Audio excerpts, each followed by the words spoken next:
Hi there, this is Bob Kramer. Welcome back to my channel, Kramer's Garage. So, let's see what we have in the garage today. This is a 1975 Honda Goldwing. It's the GL1000. And this particular bike is in pristine condition. It's amazingly clean.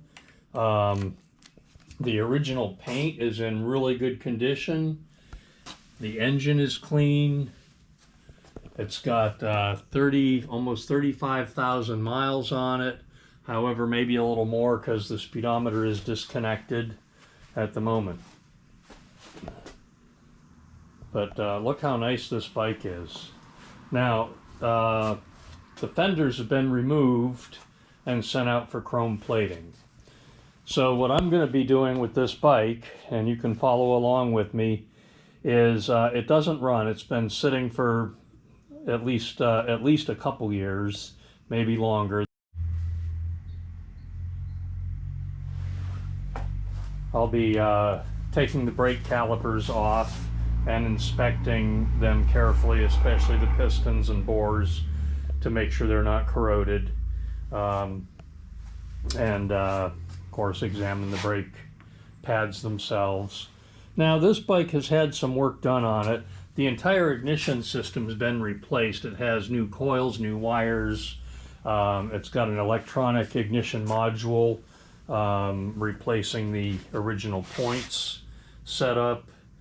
And the fenders have been re-chromed. It has a non-stock exhaust on it. I will probably be putting a stock exhaust system back on. Okay, here's the fenders. They've come back from the chrome shop. They've been re-chromed. So those fenders will be going back on.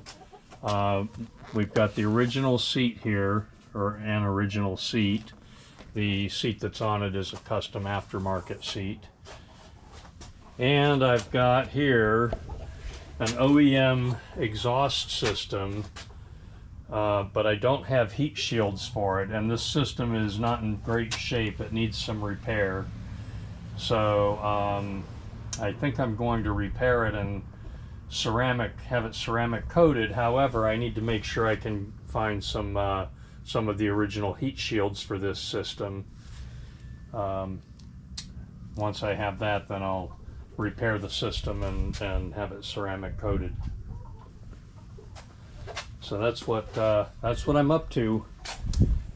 So I hope you'll follow along on this project, and I'll be doing probably at least 3, if not 4 videos about this bike, along with a test ride and review at the end when I'm done with it. So this is my newest project, so please give me a thumbs up, subscribe to my channel. Thanks for watching.